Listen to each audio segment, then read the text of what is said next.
ایسے شہر کا تصور کریں جہاں رات کو چراغوں کی روشنی چمکتی ہو، جہاں عظیم الشان محلات کھڑے ہوں، جہاں علم اور طاقت کا بول بالا ہو، اور پھر سوچیں کہ ایک دن وہ سب کچھ مٹی میں دفن ہو جائے۔ بس یہی ہے تاریخ کی سب سے بڑی حقیقت۔ سلطنتیں آتی ہیں اور مٹ جاتی ہیں۔ آئے چلتے ہیں وقت کے اس سفر پر جہاں ہم ان 9 عظیم گمشدہ سلطنتوں کو دیکھیں گے جو کبھی دنیا کے حکمران تھے۔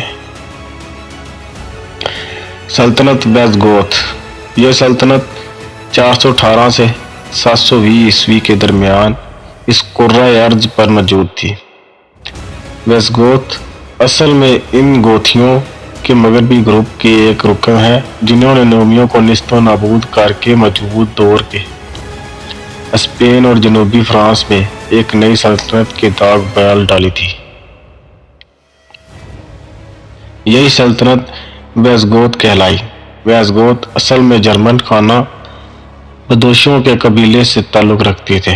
یہ قبیلے رومیوں کے عہد میں یورپ میں پروان چڑھائے تھے۔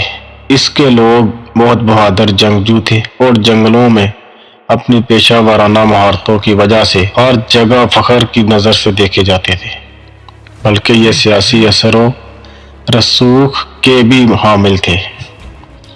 ان کے عزم و تصیف پسندانہ تھے، اس لیے یہ جنگ و جدال کے شوقین تھے اور زیادہ سے زیادہ فتوحات حاصل کرنا چاہتے تھے۔ چنانچہ ان جرمن خانہ بدوش قبیلوں نے مل کر ایک سلطنت کی بنیاد رکھی جسے سلطنت ویزگوت کہہ کر پکارا کرتے تھے۔ اس کو سلطنت تولوز بھی کہا کرتے تھے۔ تولوز اصل میں ایک شہر کا نام تھا جو جنوبی فرانس سے بورڈیکس کے جنوب مشرق تک دریا گیرون کے کنارے پر آباد تھا، اور یہ بورڈیکس قدیم یورپ کا ایک ثقافتی مرکز تھا جو جنوبی اسپین تک چلا گیا تھا۔ یہ فرانس کا دور جدید تھا۔ ظاہر ہے یہ جرمن خانہ بدوش قبیلے بہت ہی طاقتور تھے اور رومی ان کے ساتھ مزید تنازعات نہیں چاہتے تھے، اور وہ پہلے ہی 410 عیسوی میں ان قبائل کے ہاتھ شکست کھا چکے تھے۔ اس لیے انہوں نے ویزگوت قبائلی کو یہ اجازت دے دی کہ وہ یورپ میں اپنی سلطنت قائم کر لیں، جس کے بعد یہ اپنے راستے میں آنے والے لٹیروں اور مزاحمت کاروں سے لڑتے ہوئے بہت تیزی سے جنوبی یورپ تک پھیل گئے۔ اس سلطنت کے قیام سے پہلے ہونے والے معاہدے میں یہ طے کیا گیا کہ اگر رومیوں کو ضرورت پڑی تو ویزگوت انہیں فوجی امداد فراہم کرے گا۔ اس طرح جرمن سے تعلق رکھنے والے خانہ بدوش ویزگوت قبائل نے اس سلطنت کی داغ بیٹھ ڈالی، مگر بعد میں دیگر قبائل بھی ان کے ساتھ آن ملے اور ایک بہت ہی طاقتور اور اتحادی سلطنت ابھر کر سامنے آئی۔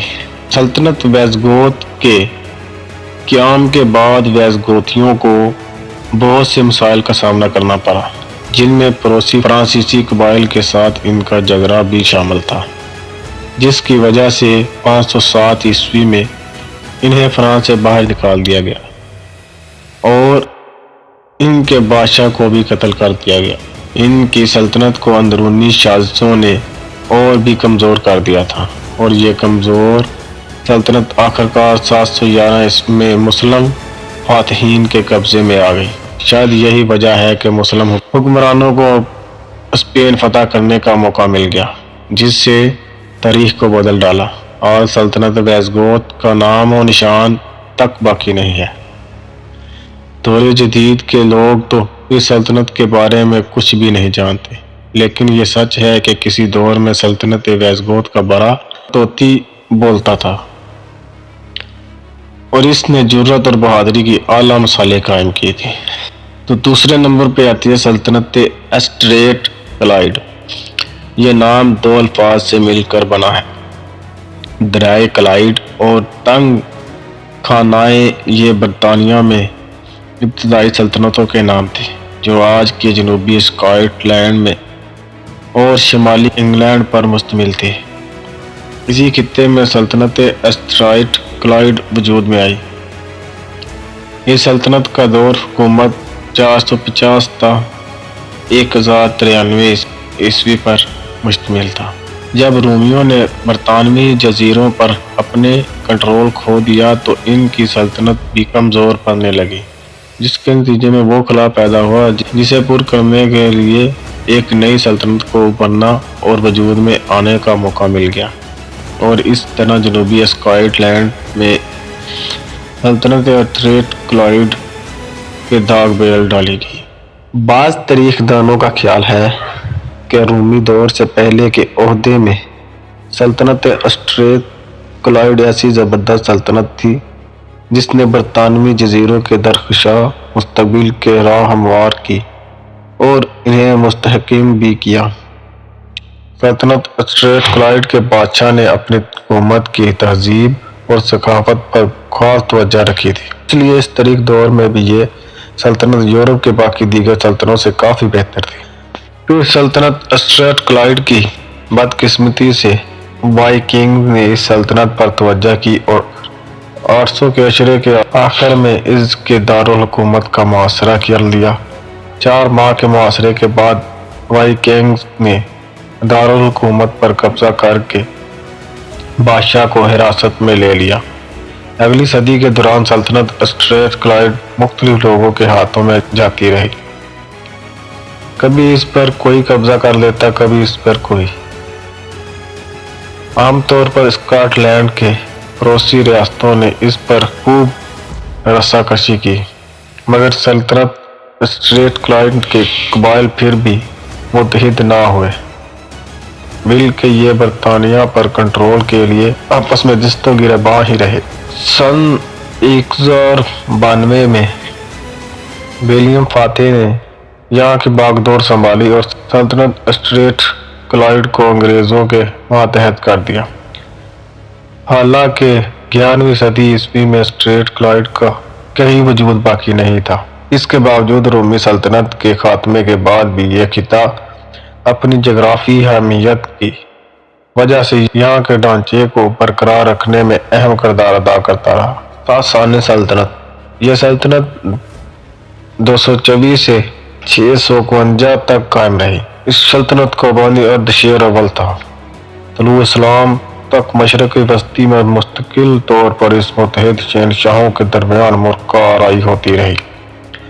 ان میں سے ایک ہی یہ چاہتا تھا کہ اس خطے پر اس کی سلطنت قائم ہو جائے، چنانچہ متحد حکمرانوں کے درمیان مستقل جنگیں ہوتی رہی، جن میں کبھی کوئی کامیاب ہوتا اور کبھی کوئی۔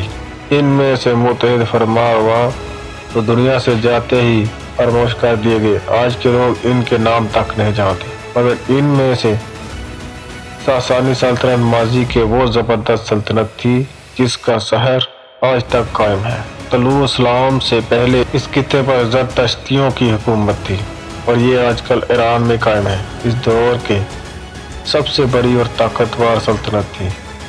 ساسانیوں سے پہلے اس خطے میں پارتھیائی سلطنت قائم تھی، جس کے زوال کے بعد ساسانیوں نے اپنی قوت اور طاقت کو جمع کیا اور ایک ایرانی سلطنت کی داغ بیل ڈالی۔ اس نئی سلطنت کا ریاستی مذہب زرتشت اعظم قرار پایا۔ ساسانیوں نے اپنی سلطنت کے قیام کے دوران لگ بھگ مشرق وسطی اور مصر کے کئی حصوں پر قبضہ کر لیا اور انہیں دوسرے مذہب قبول کرنے پر مجبور کیا، مگر ساسانی زرتشت مذہب کے سچے پیروکار تھے اور اپنے موقف پر ڈٹے رہے۔ اپنے قیام کے پہلے روز سے ہی ساسانی شہنشاہوں نے جارحانہ پالیسیاں اختیار کی اور اپنے توسیع پسندانہ عزم کا اظہار کیا۔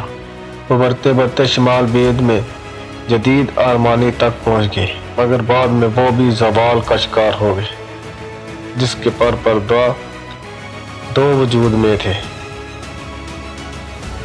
ایک تو ان کی توسیع پسندانہ اور جارحانہ پالیسی اور دوسرا باستینی شہنشاہ کے حملے۔ باستینیوں کے حملوں کے بعد ساسانی اپنی سلطنت کی تعمیر و نو تیزی سے نہ کر سکے، جس کے باعث